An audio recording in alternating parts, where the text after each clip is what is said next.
Hello friends, I'm Mercy Otis Warren, and this is Voice of the Colonies, sharing the big news for this second week of July, 1775, a time when people all over are standing brave and strong for freedom. This report is brought to you by the Patriots Cup and Ball. Looking for jolly fun that sharpens the eye and steadies the hand? Try Patriots Cup and Ball, the favorite game of lively lads and lasses across the colonies. Train your aim for future adventures and show your spirit with every toss. Patriots Cup and Ball. Catch the spirit of liberty, one toss at a time.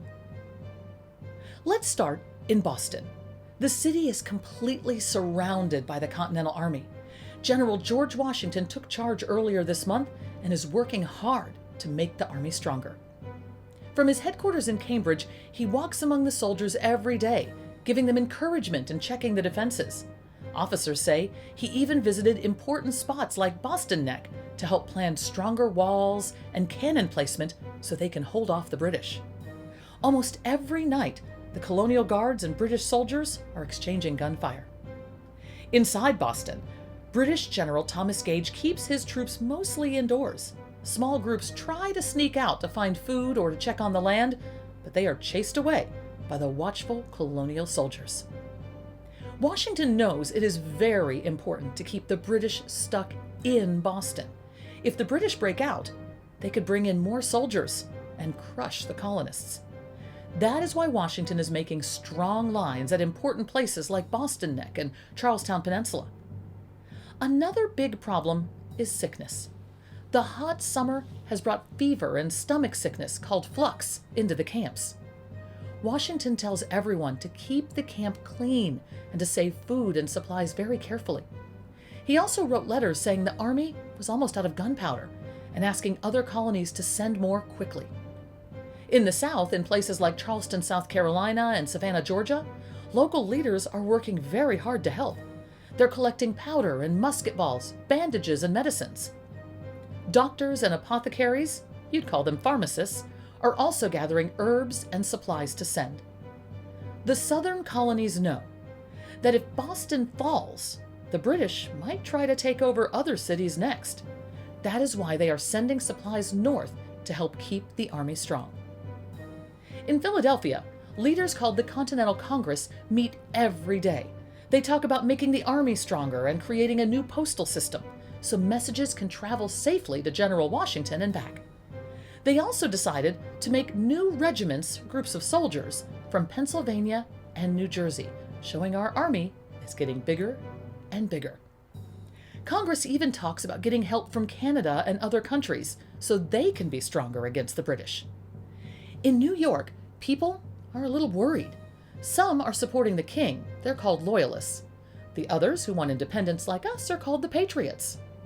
Committees of safety patrol the streets and the docks all day and night. They're watching for loyalists who want to send secret letters or for goods that are being sent to the British ships. Loyalist shop owners are closing their stores and hiding their supplies, worried they're going to be confiscated. Patriot shopkeepers are taking down signs for British goods, and instead, they're selling items homemade in the colonies. On the Hudson River, two big British ships, the HMS Asia and the HMS Phoenix, are waiting with their heavy cannon pointed at the city.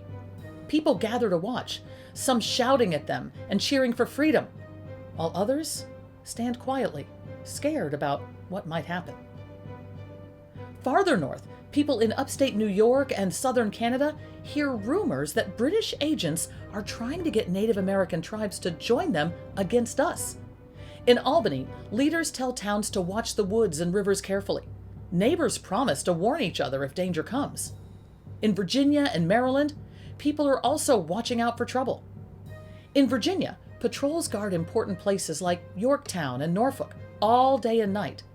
In Maryland, some people were caught trying to signal British ships and they were arrested. Everywhere in the colonies, people meet at night to read letters, to plan, and promise to stay strong for one another.